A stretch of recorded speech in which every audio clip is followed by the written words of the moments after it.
You're watching Steve TV. That's right, Steve TV.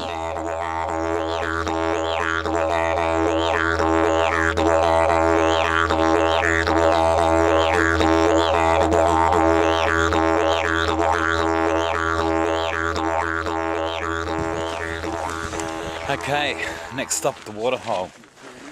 We couldn't film part of the way because it's sacred women's birthing sites, and we heard all about the stories of the Mala people and a few of the traditional stories. Wow, look at that seat, that's pretty cool. And so now, and we went past the Anu people. They live around that side of the rock. And now we're allowed to film here, and it's like we've got our own personal rock.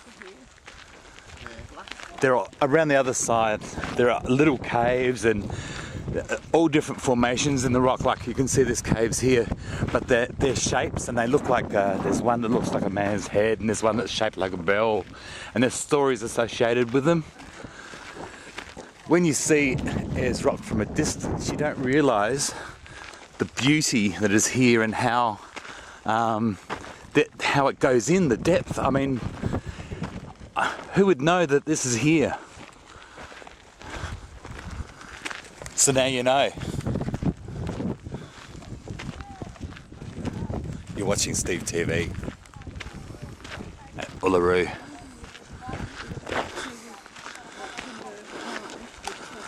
I sort of feel really privileged being here.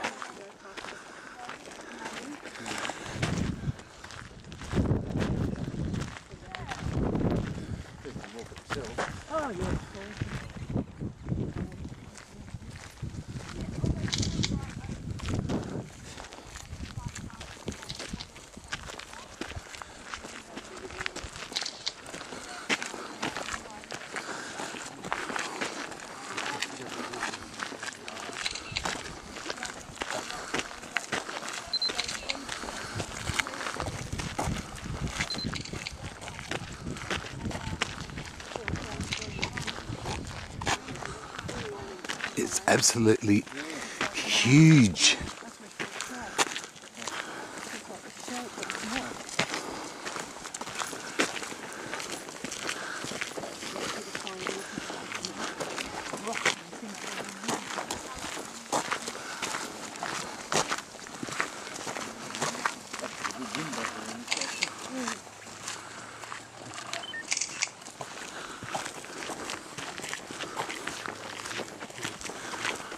Wow, this is such a special place.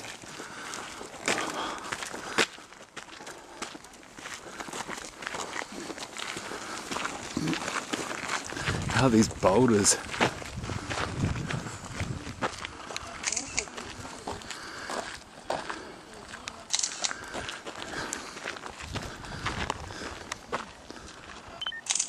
Sorry, I'm stopping to take photos along the way, so I can bring as much of this to you as I possibly can. Oh man, this is special.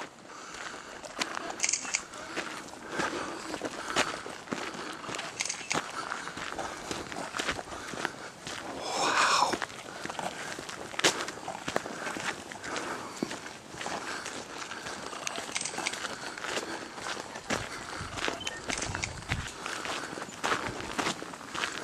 We're actually going to touch the rock.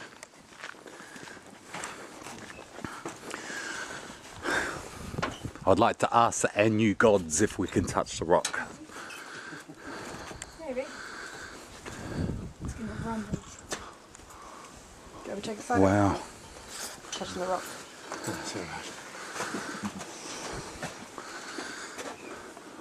I'm about to touch Uluru. Hello. See, there's caves and... Hello. Nice to meet you. Thank you for letting me get up close. I think this one, it's got like a little, like a bush tomato. Touching the rock. I'm hugging the rock. That's the second one we'll probably look up now. I'm having a little moment all of my own.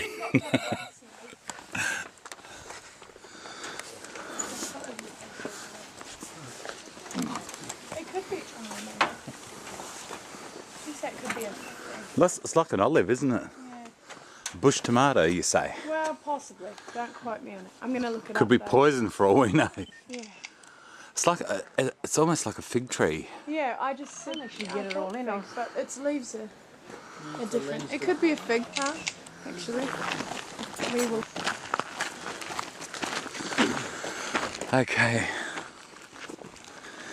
we're trekking around to the waterhole now, and you can see all the ridges in the rock, obviously as it rains, and also moisture from like overnight. It gets really cold. I'm guessing the moisture somehow makes its way down into the waterhole. My God, it's so big.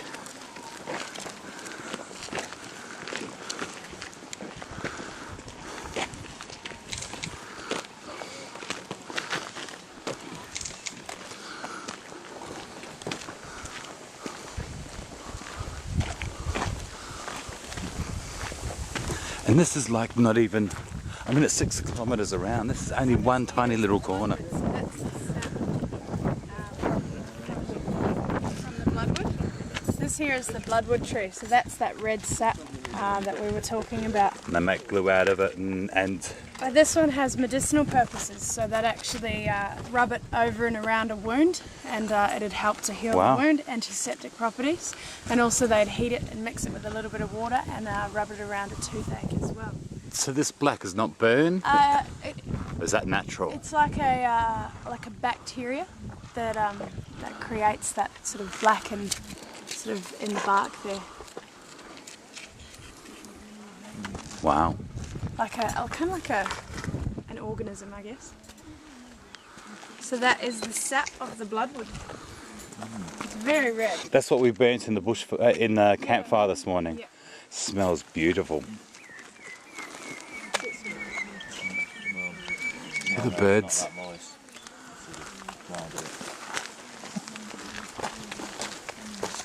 If you look up there how high it is, I know. it almost looks like it's touching the sky. It is touching the sky. And this is just one tiny little, it's like a thumbnail of the whole rock. That's right, you can't get it all. You can't concept how huge it is. The purple flowers, that's a desert mint. It's like a wild mint and it's poisonous. It's poison. Yeah, it's poisonous. Yeah. A poison desert mint.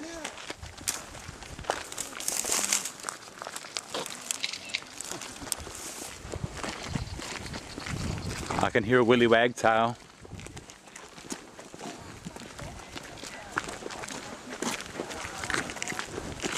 We have a bird called a Willy Wagtail that's making that, and they do this with their tail. That's what they call a Willy Wagtail. And they're a little black and white bird, and they're very feisty. If they're nesting, they'll dive from you and they'll hit you in the head. Very feisty birds. Wow, this is magic.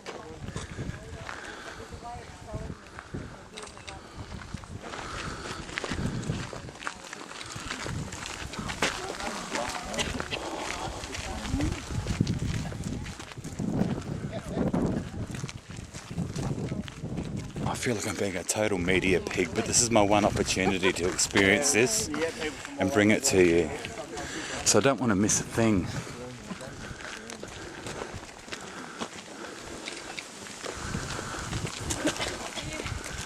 It's quite cool here. Magic place.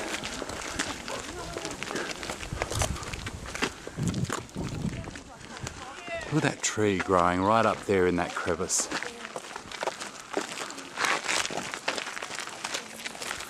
Isn't that fantastic?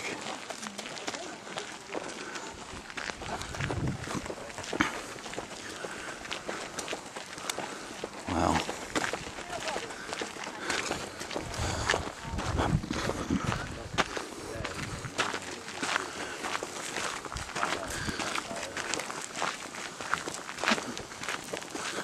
Here we go, something else. Yeah, these often the river red gum will be growing in a shallow stream or along a shallow stream. And this here is like an underground riverbed. It's the runoff from the waterhole, but also it's quite shallow down to the water table here. Now in the summer and the lack of moisture, the lack of water, the river red gum will actually drop its branches to help it survive through the drought, so that it's not having to supply a lot of water. So the Ananu know where there's river red gum, it's not very deep to dig for water. So probably also not a good place to pitch a tent either, if they're going to drop their branches on you. Yeah, exactly.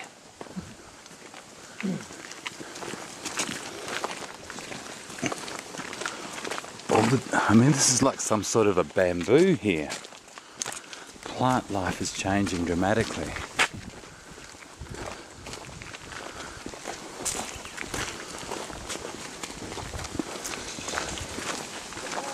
This is fantastic. Oh, look at that.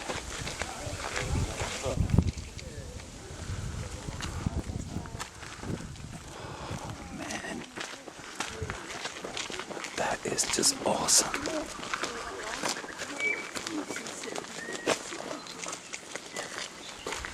Here the birds are awesome.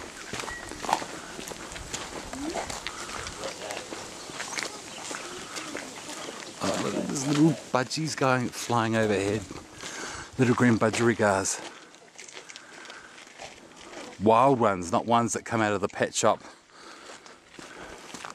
And there's lots of green grass here because it's rained recently.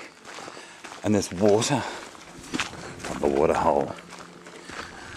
Oh my God, it's so deep.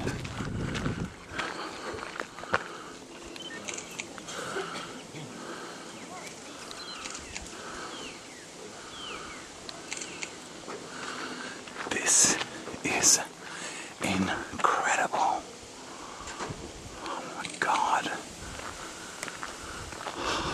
Behind everybody else, because I like being alone.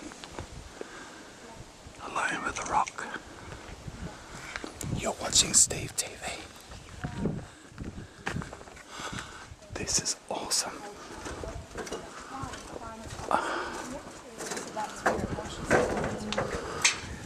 Look at the black. The black is lichen. And that will just fill up and then slowly filter down, as well as the dew from the night before it sort of tends to filter down. But this waterhole is semi-permanent in the sense that it's only been dry once in the last 3 years. It was dry for about 5 months. You can see in the moss how fluorescent it is. It often gives an indication of high levels of bacteria in E. coli. Some species of moss are just naturally fluorescent anyway, but it tends to be a telltale sign. Peaceful, isn't it? So you can see the water line. All it takes is maybe 2 days of rain. Now this seems sacred to me. Yeah, big foot. See the big toe on top? Is that what it is? Are there frogs or fish or anything like that in here? Very seldom. So I've been out here since May and it's rained twice, and that's it's already a pretty wet Someone's season. been using like a wishing well We've though. got around 300 million every year. Are there frogs or fish? Or? 4 species of frog. No fish. There is a shield shrimp that actually lives in the... Which is like a yabby? Yeah, yep, not as big. Just a bit smaller. Live in the catchment pools at the top. How is all that up there is wild? Yeah. Most of the frogs will actually fill their bellies completely with water, and then they'll burrow into the sand, and they'll survive almost all of the hot season off this water in their bellies, so that they don't have to come up to the heat.